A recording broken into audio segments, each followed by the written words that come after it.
questions? Well, but see, this records the screen. You don't want that. You don't want my face to be on this. There's a select few people that like to look at this. And that's okay. Any other questions to stuff that we've covered at this point? Okay. So the Platt Amendment. Okay. What this is this sort of dipping our hand into the Cuban Constitution. So this is a provision in Cuba's Constitution that basically gives us certain rights when it comes to Cuba. Basically, they are what I said earlier, a protectorate. Okay? There are certain things that if Cuba as a territory or as a country wants to do, they have to get our approval first. Okay? Again, it's wanting to have your cake and eat it too. It's wanting Cuba to be independent, but yeah, we really don't like the fact that you're going to treat, this issue this way, or that you're going to, you want to waive import taxes for this certain country. We don't want to do that because we still need the import tax, so you can't do that. A lot of people, many Americans are going to favor this. There are those that oppose it, but by and large, most Americans support this kind of role, not just in Cuba, but in Latin America at large. Okay? And this is going to start a string of, they are abuses, although that's not the word that I want to use. It's going to start sort of a string of power grabs in Latin America, not centered in the early 1900s, but centered as late as the 1960s and the 1970s, where we as a country are going to try to dip our hand into these Latin American countries and say, well, we know better than you do, which not always the case, because we're people too. We're prone to make mistakes, and trust me, we make plenty of them. So there's Cuba. We're not done with Cuba. Trust me. So probably the worst place after the Spanish-American War is going to be the Philippines, because the Philippine people revolt against the United States.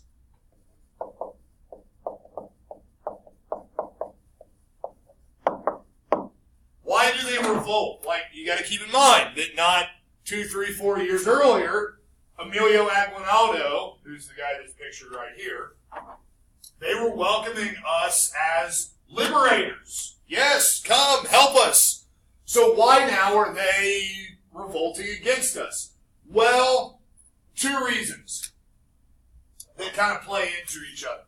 The first one is this up here that I kind of wrote over, so I'm actually going to erase this so that I can underline it. They thought that they were going to get their independence, that we were coming to liberate them from Spain, and we weren't. Okay? We were not giving them their independence that they thought they were going to get. All right? That's the first reason. Now, that's bad enough. Things might have been salvaged had we treated the Philippine people well, but the second reason is that we didn't treat them very well. We were treating them as colonials, and just as badly, if not worse, than Spain. Okay? The Philippine people look at their situation a couple of years after the U.S. came in and liberated, quote unquote, them, and they go, you know what? Things are actually no better. In fact, they might be a little bit worse than they were under the Spanish. Okay, so that's the problem. Now, to try to solve this, and again, this is by no means I'm generalizing to start with. To try to fix it, we're going to set up a government that's very similar to Puerto Rico's. Okay? Much the same way that we treated Puerto Rico, we're going to try to treat the Philippines. Now, there's a couple of issues with this, just from the outset. One is the distance, okay? So issues. One is distance. Okay? In the case of Puerto Rico, like I said, I mean, they're not 90 miles off the coast of Florida, but they're certainly no more than 200 miles off the coast of Florida. Like, they're literally right in our backyard, okay? So it's a little bit easier to sort of have that oversight. The Philippines are all the way over by China, okay? That's a long way, okay? Secondly is the natives, the Filipinos,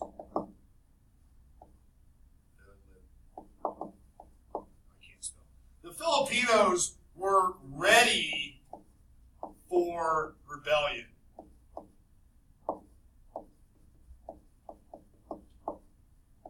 They were ready for this. They had rebelled against the Spanish already. So this idea of, like, if the Puerto Ricans wanted to rebel against the United States, they could have very, very easily.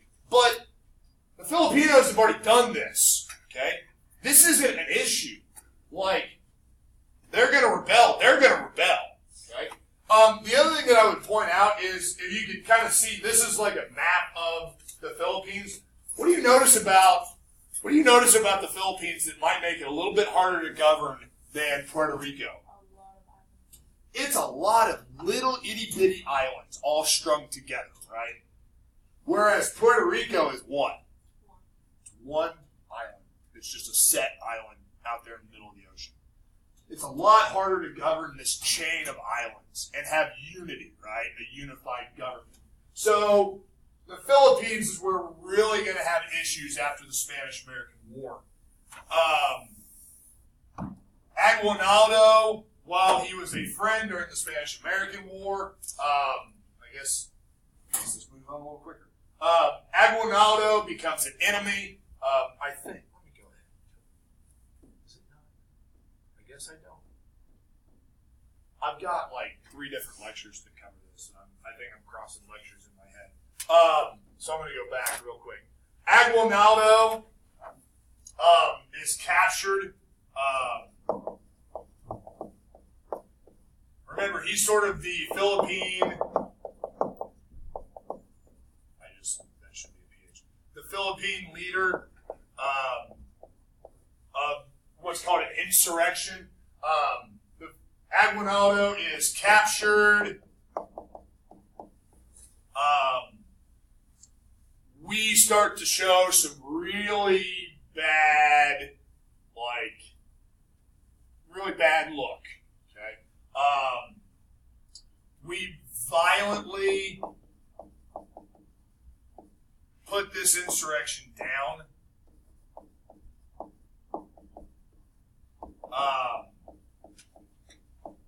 And when I say violently, there's a rather infamous quote from one of the U.S. military commanders, and I'm not going to write this down, and this is something that is kind of hard to forget. In talking about putting down this insurrection, this American commander says the following, and I quote, "Kill and burn. The more you kill and the more you burn, the better you will please me." Okay, now what's he talking about? The people, like the villages, like burn their houses, kill their people. Okay, like if they resist, kill and burn. How is this treated outside of the United States? Not very well. This is a really bad look. I think, too, we talk a little bit more about the Philippines when we start talking about Roosevelt. Maybe that's what I'm thinking of. But the Philippines is not going to end well. They eventually, the island of the Philippines is eventually captured by Japan in the eve of World War II. We actually have to liberate the Philippine people again, which is kind of sad and ironic. We can get through the boxers, especially considering how kind of quick this is. We have this thing called the open door policy, because remember, and this goes back to that basic idea of part of the reason why we're expanding in the first place is we're looking for new markets. Japan first, but then also China. Okay. Now, China was a little bit different than Japan. Japan was relatively untouched.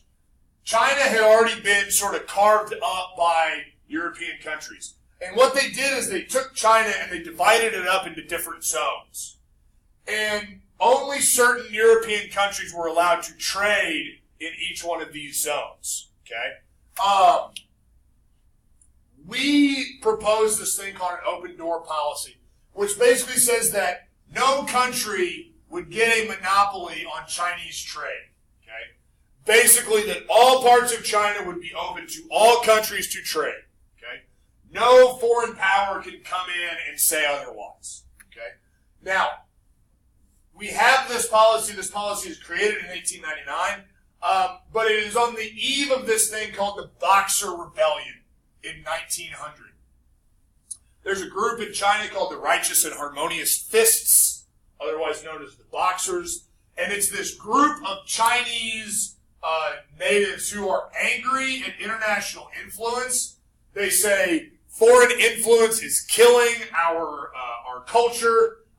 It's making us too different, and they revolt against foreigners. Okay, they stage this revolt against all the different foreign powers. They actually take a number of buildings in the city's not up there, and I forget now. I want to say it's either Shanghai or Hong Kong. I don't remember which it is. But the Boxers actually stage a violent rebellion in a major Chinese city. They take government buildings. They hold people hostage. They basically say to the government, to the Chinese government, we need to return to the old dynasties and get rid of this foreign influence. And what happens is that we actually send the military along with some other European nations to put it down. Okay, thousands are killed, but the Chinese government is kind of grateful that this happens because they have control over their government again. And after all of this, it becomes sort of our mission to limit European influence in China. Okay? And the way that we're going to do that is by increasing our own. Okay? It's sort of subtraction by addition.